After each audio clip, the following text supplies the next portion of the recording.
जय हिंद दोस्तों, आज की इंस्टेंट ब्रेकिंग अपडेट में ट्रंप ने भारतीय चावल के आयात पर टैरिफ लगाने की धमकी दी। पुतिन और मोदी के मिलने के बाद ट्रंप ने भारतीय चावल के आयात पर टैरिफ लगाने की धमकी दी। अमेरिका के राष्ट्रपति डोनाल्ड ट्रंप ने अब भारत के चावल पर और शुल्क लगाने की धमकी दी है। ट्रंप को बताया है कि भारत अमेरिका में चावल की डंपिंग कर रहा है। इसके बाद अमेरिका के राष्ट्रपति ने कहा है कि भारत को अमेरिका के बाजार में चावल की डंपिंग नहीं करना चाहिए। हम इस मामले से निपट लेंगे। टैरिफ से इस समस्या का समाधान आसानी से हो जाएगा। ट्रंप ने भले ही भारतीय चावल पर टैरिफ लगाने की दोस्त दिखाई है, लेकिन भारतीय निर्यातकों का कहना है कि इससे भारत के चावल निर्यात पर फर्क नहीं पड़ेगा, क्योंकि अमेरिका में भारतीय चावल पर फिलहाल 53% का शुल्क लग रहा है। अमेरिका में भारतीय चावल और शुल्क लगने से वहां चावल और अधिक महंगा हो जाएगा, जिससे अमेरिका उपभोक्ता प्रभावित होंगे। जबकि भारतीय चावल के लिए कई वैकल्पिक बाजार हैं। वैसे भी इस साल अगस्त आखिर में अमेरिका की तरफ से लाए गए 50% शुल्क के प्रभावी होने के बाद अमेरिका के बाजार में भारतीय निर्यात की कमी आ गई है और चावल से इससे अछूत नहीं हो रह सकता है, क्योंकि पाकिस्तान, वियतनाम जैसे चावल उत्पादक देशों पर भारत के मुकाबले अमेरिका के बाजार में शुल्क जो है कम है। चावल निर्यातकों का कहना है कि शुल्क की वजह अमेरिका के बाजार में चावल निर्यात में होने वाले किसी भी कमी की भरपाई वे दुनिया के अन्य बाजार में आसानी से कर सकते हैं। दूसरी सबसे बड़ी इंस्टेंट ब्रेकिंग अपडेट में विभाजन के लिए नेहरू जिम्मेदार, वंदे मातरम का अपमान कांग्रेस के खून में। राष्ट्रीय गीत वंदे मातरम के सम्मान को लेकर कांग्रेस के दावों को कटघरे में खड़ा करते हुए केंद्रीय गृह मंत्री अमित शाह ने कहा है कि आज़ादी के बाद से लेकर आज तक राष्ट्रगीत का अपमान मुख्य विपक्षी पार्टी के नेतृत्व के खून में बह रहा है। अपने दावे के सबूत के तौर पर अमित शाह जी ने सदन के पटल पर 9 विपक्षी नेताओं के नाम रखे, जिन्होंने हाल ही के दिनों में राष्ट्रगीत का अपमान किया है। इन नामों में कर्नाटक के मुख्यमंत्री सिद्धरमैया का नाम भी शामिल है। अमित शाह जी ने सोमवार को लोकसभा में वंदे मातरम पर चर्चा के औचित्य पर सवाल उठाने को लेकर प्रियंका गांधी को भी आड़े हाथों लिया और चर्चा के दौरान अनुपस्थिति रहने पर राहुल गांधी जी को भी घेरे में लिया। लोकसभा में एक दिन पहले ही वंदे मातरम पर चर्चा हो चुकी थी। वहां प्रधानमंत्री नरेंद्र मोदी जी ने इसकी शुरुआत की। राज्यसभा में चर्चा की शुरुआत में शाह ने विपक्ष पर तीखे प्रहार किए, जो कई बार शोर शराबा हुआ है। विभाजन के लिए सीधे तौर पर जवाहरलाल नेहरू जी को जिम्मेदार ठहराते हुए अमित शाह जी ने कहा है कि यदि तत्कालीन मुख्य राजनीति पार्टी नेता ने वंदे मातरम को 2 टुकड़ों पर तुष्टीकरण की शुरुआत नहीं होती तो देश का विभाजन भी नहीं होता। उन्होंने कहा है जिस वंदे मातरम को राष्ट्रपिता महात्मा गांधी जी ने शुद्धतम आत्म से निकाला हुआ गान कहा है, उसी गीत को तत्कालीन मुख्य राजनीति पार्टी ने 2 हिस्सों में बांट दिया। चर्चा के दौरान विपक्षी नेताओं द्वारा वंदे मातरम के अपमान के आरोपों पर कांग्रेस ने आपत्ति जताई और प्रमाण देने को कहा। अमित शाह जी ने बाद में विपक्ष के 8 नेताओं और एक पार्टी का नाम प्रमाण के साथ सदन पटल पर रख दिया। इनमें कर्नाटक के मुख्यमंत्री सिद्धरमैया का 2022 का वीडियो भी है, जिसमें संविधान दिवस के अवसर पर आयोजित कार्यक्रम में कार्यकर्ताओं को वंदे मातरम नहीं गाने के लिए कह रहे हैं। इसके साथ ही कांग्रेस के सांसद इमरान मसूद, महासचिव संगठन गेड़ू गोपाल, मध्य प्रदेश के विधायक आरिफ मसूद के साथ सपा के शफीक कुरैन हमान वर्क और जियाउद हमान वर्क, नेशनल कॉन्फ्रेंस के आगा सैयद मेहंदी और राजद के विधायक सुदाऊ अमाल के वंदे मातरम में संबंधित सबूत सौंपे। उन्होंने समाजवादी पार्टी द्वारा स्कूलों में वंदे मातरम अनिवार्य करने के आदेश को रद्द करने की मांग को भी राष्ट्रगीत का अपमान बताया। अमित शाह जी ने संसद में वंदे मातरम का गान नहीं होने देने के लिए भी कांग्रेस को जिम्मेदार ठहराया। बताया है कि किस तरह से 1992 में भाजपा के राम नाईक और लाल कृष्ण आडवाणी जी ने यह मुद्दा उठाया था। जब संसद में राष्ट्रगीत का गान शुरू हो सकता है, लेकिन विडंबना यह रही है कि राष्ट्रगीत के गान के समय कई सांसद सदन से बाहर चले गए। उन्होंने दावा किया है कि बाहर जाने वालों में भाजपा का एक सांसद नहीं होता है। अमित शाह जी ने कहा है कि वंदे मातरम की प्रासंगिकता कभी खत्म नहीं होगी। रचना के समय इसकी जितनी ज़रूरत थी उतनी आज भी है। पहले यह देश को आज़ाद बनाने के कारण बना और अब ये देश को विकसित और महान बनाने का नारा बनेगा। उनके अनुसार यह अनंत काल तक प्रासंगिक रहेगा। उन्होंने बताया है कि किस तरह से वंदे मातरम के माध्यम से बंकिम चंद्र चटर्जी ने सांस्कृतिक राष्ट्रवाद पुनर्स्थापित किया। उन्होंने कहा है कि स्वतंत्रता, संस्कृति और राष्ट्रभक्ति का सबसे शक्तिशाली जय घोष है। आज की तीसरी इंस्टेंट ब्रेकिंग अपडेट में 17.5 अरब डॉलर का निवेश करेगी माइक्रोसॉफ्ट भारत पर। तो यहाँ पर दोस्तों माइक्रोसॉफ्ट जो कंपनी है वो भारत पर 17.5 अरब डॉलर का निवेश करेगी। प्रधानमंत्री नरेंद्र मोदी से मुलाकात के बाद दिग्गज आईआईटी कंपनी का मुख्य कार्यकारी अधिकारी सत्य नडेला ने किया ऐलान। दिग्गज प्रौद्योगिकी कंपनी माइक्रोसॉफ्ट आर्टिफिशियल इंटेलिजेंस में 23 अरब डॉलर का नया निवेश करेगी। इस निवेश का ज़्यादातर हिस्सा यानी 17.5 अरब डॉलर भारत में निवेश किया जाएगा, क्योंकि कंपनी दुनिया के सबसे तेजी से बढ़ते डिजिटल बाजारों में से एक पर अपनी पकड़ मजबूत करनी चाहती है। यह एशिया के किस देश में किया जाने वाला है, सबसे ज़्यादा निवेश कहाँ होगा?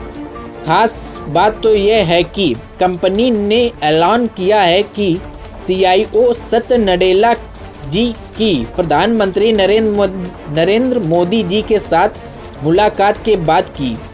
PM मोदी जी ने इंटरनेट मीडिया प्लेटफॉर्म पर X पर एक पोस्ट में कहा है, जब AI की बात आती है तो दुनिया का सब भारत को लेकर सकारात्मक है। सत्य नडेला जी के साथ बहुत अच्छी बातचीत हुई। यह देखकर खुशी हुई है कि भारत वह जगह है जहां पर माइक्रोसॉफ्ट एशिया में अपना तब तक का सबसे बड़ा निवेश करेगा। भारत के युवा इस मौके का इस्तेमाल नवाचार करने और एक बेहतर धरती के लिए AI की ताकत का फ़ायदा उठाने के लिए करेंगे। X पर शेयर की गई एक पोस्ट में नडेला ने कहा है कि प्रधानमंत्री नरेंद्र मोदी जी के साथ प्रेरणादायक बातचीत के लिए धन्यवाद। देश के महत्वाकांक्षा को प्रोत्साहित करने के लिए कंपनी ने 17.5 अरब डॉलर का निवेश करने जा रही है। यह एशिया में हमारा अब तक का सबसे बड़ा निवेश होगा। कंपनी ने कहा है कि बेंगलुरु, हैदराबाद, पुणे, गुरुग्राम, नोएडा और दूसरे शहरों में उसके 22,000 से भी ज़्यादा कर्मचारी हैं, जो माइक्रोसॉफ्ट के कारोबार को विधिवत देखती है। इससे पहले मंगलवार को दिन में ही माइक्रोसॉफ्ट ने कनाडा में 5.42 डॉलर का निवेश का ऐलान किया। माइक्रोसॉफ्ट के वर्तमान में कनाडा के 11 शहरों में 5,300 से ज़्यादा कर्मचारी हैं। पिछले महीने माइक्रोसॉफ्ट ने पुर्तगाल में AI इंफ्रास्ट्रक्चर में 10 अरब डॉलर और संयुक्त अरब अमीरात में 15 अरब डॉलर का निवेश करने का ऐलान किया। चौथी इंस्टेंट ब्रेकिंग अपडेट में SIR पर सिमटा विपक्षी विमर्श, भाजपा ने खोली कांग्रेस की कुंडली।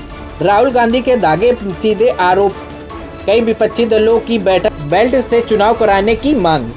संसद में चुनाव सुधारों पर चर्चा के विपक्ष ने SIR और वोट चोरी के आरोपों के आसपास समेट कर रखा, जिसने पिछले कई चुनावों के मुद्दे बनने की कोशिश हुई है और संसद में लंबा गतिरोध रहा है। संभवतः सत्ता पक्ष को पहले से आभास था कि विपक्षी तत्काल से वही पुराने तीर निकालेंगे, इसलिए नेता विपक्ष राहुल गांधी जी के आरोपों का जवाब देने के लिए भाजपा की ओर से डॉक्टर निशिकांत दुबे जी ने इतिहास के पन्नों को कांग्रेस की कुंडली की तरह बांच डाला।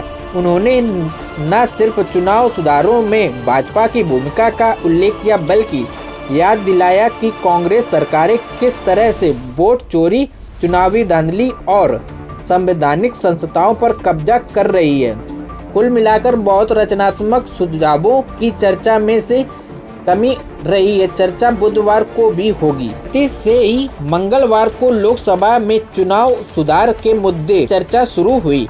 उम्मीद थी कि विपक्ष और सत्ता पक्ष की ओर से आरोप प्रत्यारोप के साथ साथ कुछ सकारात्मक सुझाव भी दिए जाएंगे। चुनाव में अपराधियों को सत्ता बंद कराने के प्रति एकजुटता दिखेगी। एक ही जगह से चुनाव लड़ने जैसी बात होगी, किंतु ऐसा कतई नहीं होगा कि राहुल गांधी जी व सपा के अखिलेश यादव जी सहित विपक्षी नेताओं ने सरकार पर वोट चोरी के आरोप लगाते हुए SIR पर रोक की मांग व संवैधानिक संस्थाओं, खासकर चुनाव आयोग पर सत्ता के कब्जे पर पुराना राग अल्पा चुनाव आयुक्तों की नियुक्ति के लिए बनाए गए नियमों पर सवाल खड़े किए गए।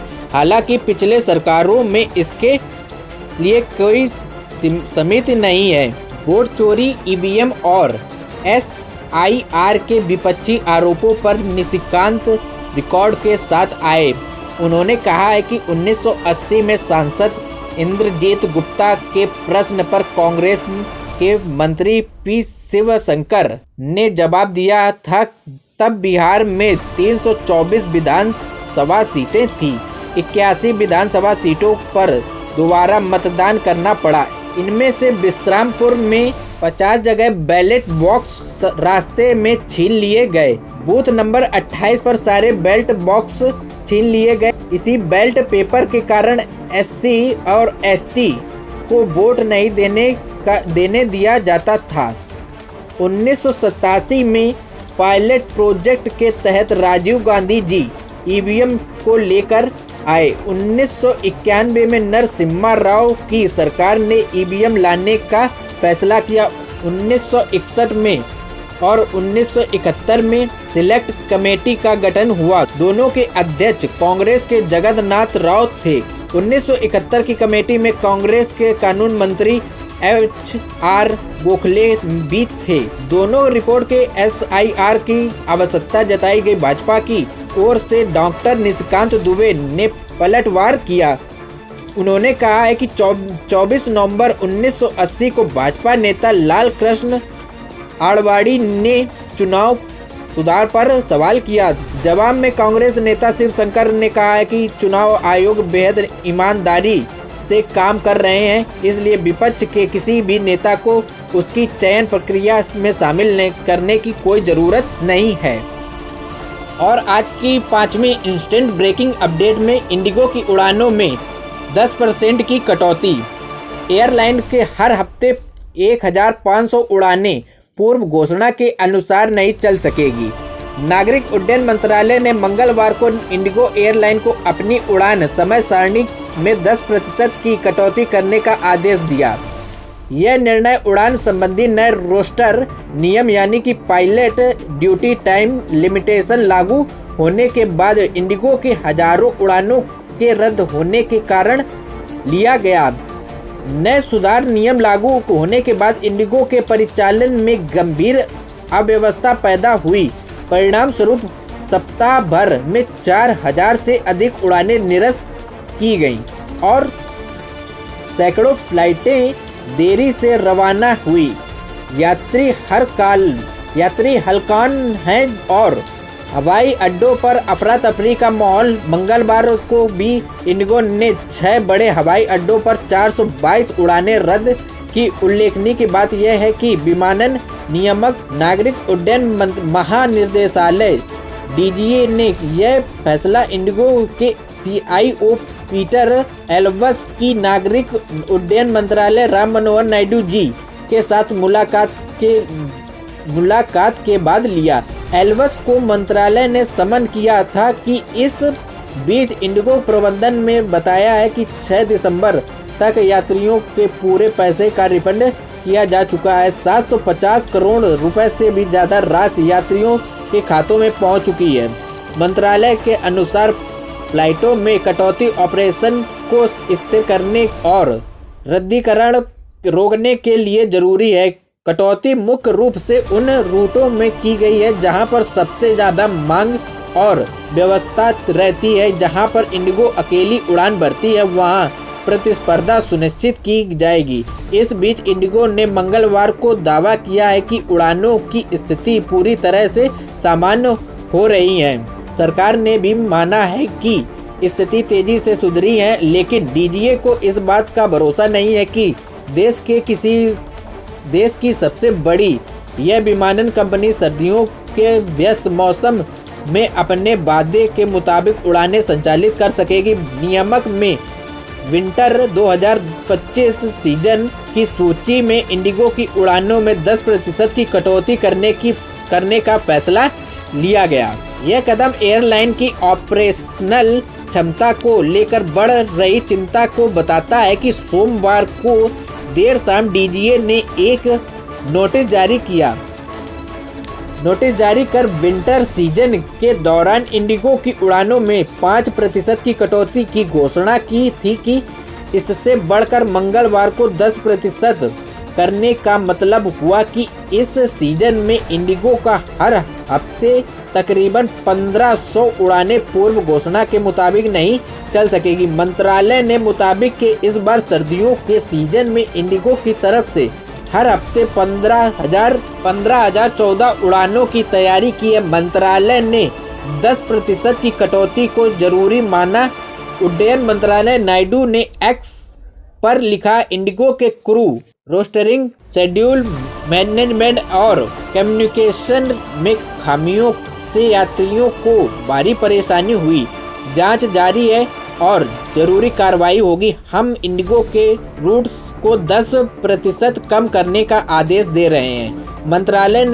मंत्रालय का मानना है कि इससे एयरलाइन का परिचालन स्थिर होगा और उड़ानों के रद्द होने की संख्या काफी कम आएगी और आदेश तत्काल प्रभाव से लागू होगा। इंडिगो अपने सभी